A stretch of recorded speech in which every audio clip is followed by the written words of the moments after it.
the impossible wheat field. Imagine flying over the Taklimakan desert, miles of rolling sand, the kind of place you expect nothing to grow. Now picture that same view interrupted by a bright green patch the size of a small town, waving in the wind like an inland ocean. Sounds impossible, right? Yet between October 2023 and June 2024, Chinese agronomists planted winter wheat in that desert and harvested about 3,000 tons of high-quality grain. That's not a backyard experiment. It's a large-scale harvest that produced wheat meeting first-grade standards. Why should you care? Because this isn't just a cool photo op.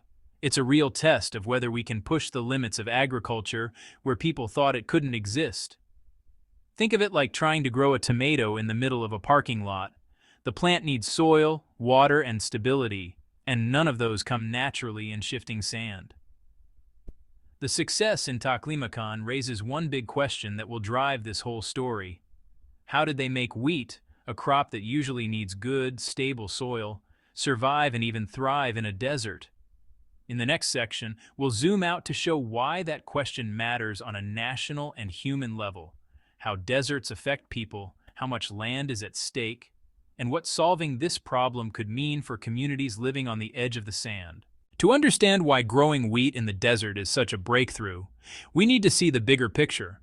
Because for China, deserts aren't just empty land. They're powerful forces that shape how millions of people live. China is home to some of the largest desert regions on Earth. If you include the Gobi and the Taklimakan deserts, they cover around 1.28 million square kilometers. That's about 13% of the entire country's land area. The Taklimakan alone is so massive it could almost swallow up Italy. For decades, people who lived on the edges of these deserts faced a constant battle against drifting sand that buried farmland, swallowed roads, and forced entire communities to move. There's an old saying from those regions: where sand advances, people retreat. Now, imagine if that could be reversed, if parts of those deserts could actually produce food instead of destroying farmland. The potential is huge. Turning even a small fraction of desert into usable farmland could improve food security for millions of people and create new livelihoods in areas once written off as wastelands. It could also help fight desertification, one of the biggest environmental challenges in Asia and beyond. This is why the Taklimakan wheat field isn't just a scientific experiment. It's a symbol of hope. It's proof that technology and human determination might one day make the desert give something back. But before we celebrate too soon, it's important to realize just how difficult this is. In the next section, we'll look at why deserts and crops, especially wheat, usually don't mix, and what makes this challenge so extraordinary. Wheat is one of the world's most important food crops. It feeds billions of people. But it's also a bit picky. Wheat loves deep, rich soil that holds moisture, and it doesn't like extreme heat, dryness, or salty conditions.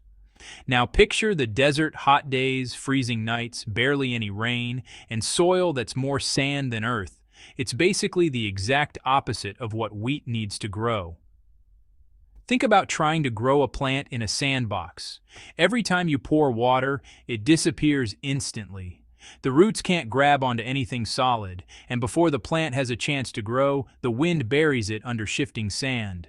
That's the reality of desert farming. The soil has almost no organic matter or nutrients, and whatever water you give it either evaporates within hours or drains away too quickly.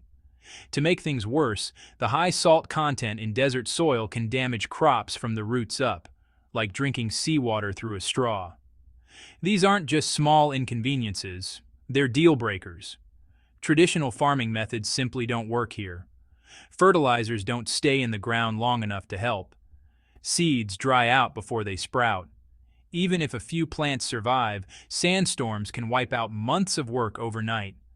So when Chinese scientists decided to grow wheat in the Taklimakan desert, they weren't just planting seeds. They were taking on one of nature's toughest challenges. They had to find a way to protect the soil, keep the moisture, and feed the plants, all in one of the harshest environments on Earth. And that's exactly what they set out to do.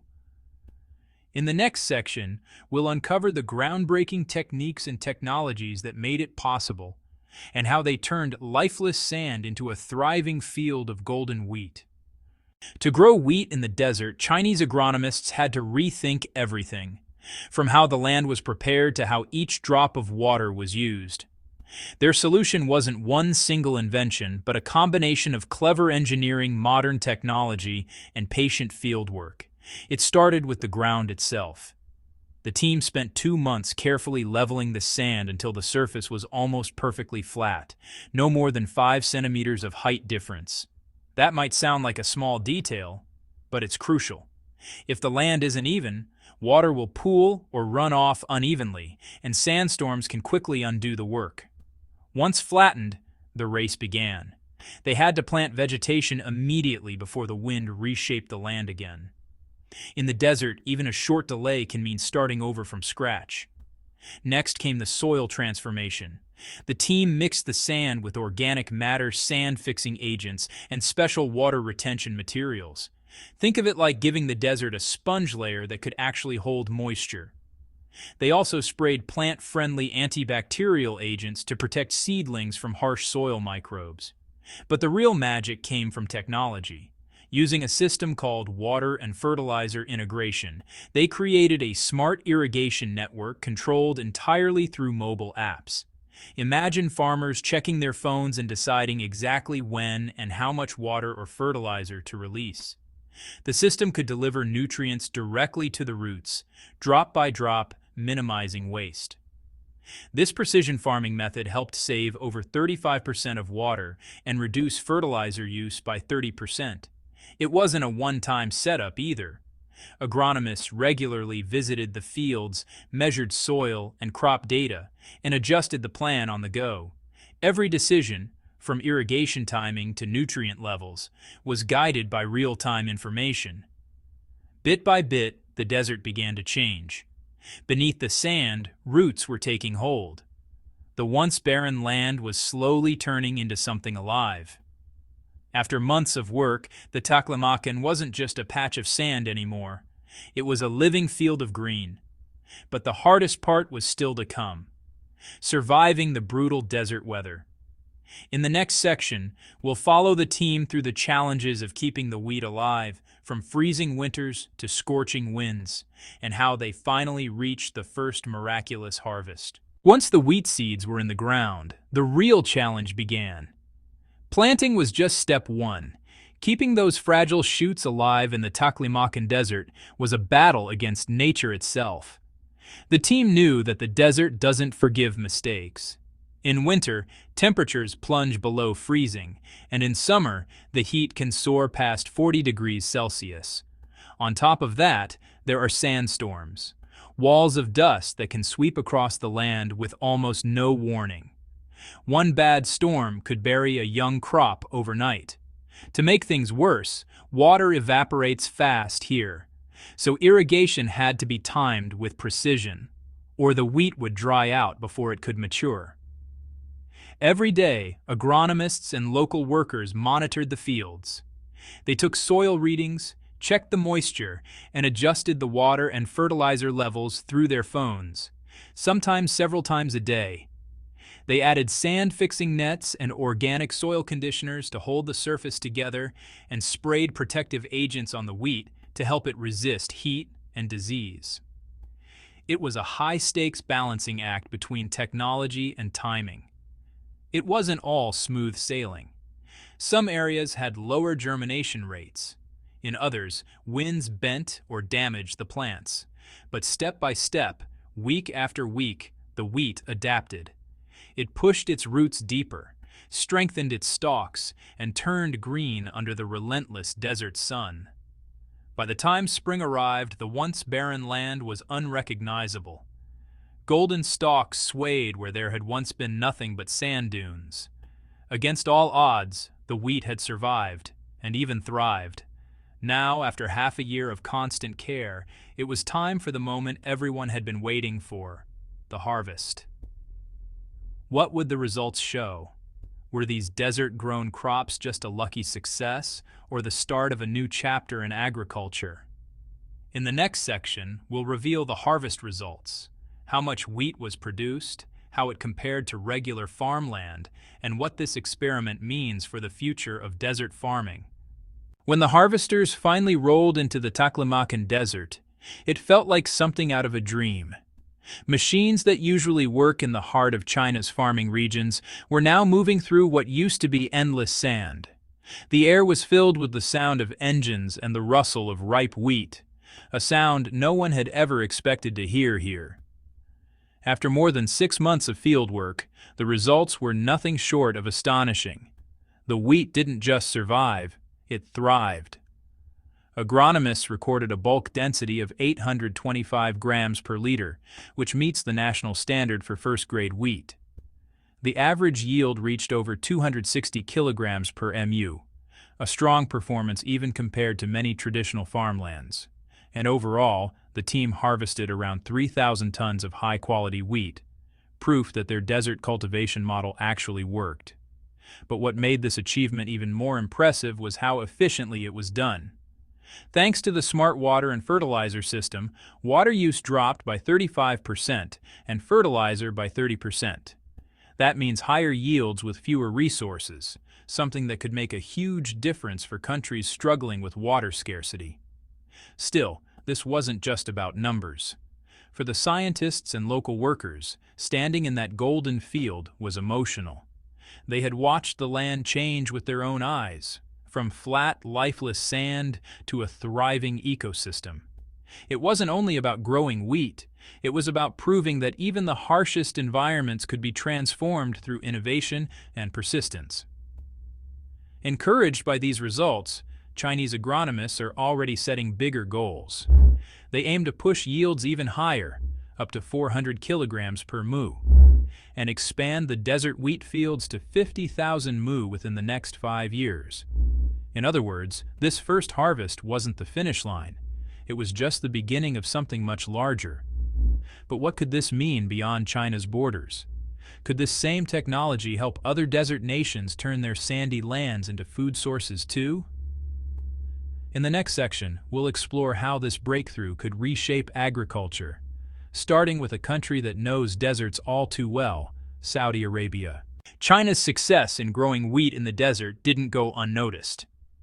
Around the world, many countries are facing the same challenge: expanding deserts, shrinking farmland, and rising food demand. And among them, one nation stands out: Saudi Arabia. Saudi Arabia is famous for oil, but beneath that wealth lies a fragile landscape. About 860,000 square kilometers of its territory are desert, nearly 40% of the country. The Great Nephid lies in the north, and the Rub al-Khali, or empty quarter, stretches across the south. Temperatures can climb above 50 degrees Celsius, and the average yearly rainfall is under 200 millimeters, barely enough to dampen the ground. Despite these conditions, Saudi Arabia once tried to do what China has just achieved. Back in the 1980s, it poured resources into desert farming and even became the 6th largest grain exporter in the world. But the success was short-lived. The country relied heavily on underground water, a limited, non-renewable resource.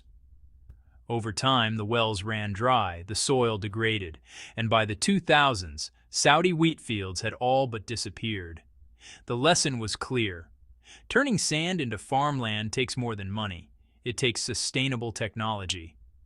That's why China's new model is attracting attention. Its precision water fertilizer management system uses far less water and avoids exhausting the soil. If adapted correctly, it could help countries like Saudi Arabia grow crops again without draining their natural resources. Imagine wheat fields stabilizing sand dunes, enriching the soil, and reducing wind erosion, all while feeding local populations and creating new industries for processing and export. The benefits go far beyond agriculture. Successful desert cultivation could help combat desertification, store more carbon, and revive rural economies in arid regions. For nations struggling with land degradation, this technology represents a new kind of hope, a bridge between food security and environmental recovery. And this idea isn't just limited to Saudi Arabia. From North Africa to Central Asia, many countries with vast, arid lands could one day apply the same approach. The Taklimakan experiment might be the seed that sparks a global shift, showing that the fight against the desert isn't about resisting nature, but learning to work with it. Now, with this vision spreading across borders, there's only one question left. What happens next? In the final section, we'll look at what this means for the future of agriculture, and for anyone who believes in turning impossible dreams into reality. What began as a bold experiment in China's largest desert has grown into something much bigger, a vision for the future of sustainable agriculture. The Taklimakan wheat project proved that even the most hostile land can be transformed with science, patience, and innovation. In just 6 months, lifeless sand became fertile ground, and one of nature's toughest barriers turned into a new frontier for food production.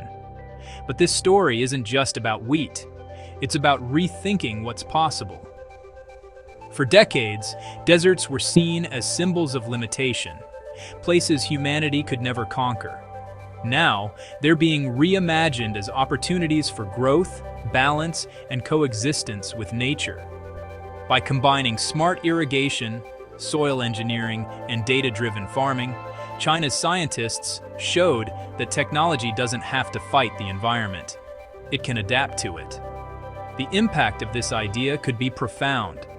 If replicated responsibly, desert agriculture could help feed millions of people, restore degraded ecosystems, and reduce the pressure on fertile lands elsewhere.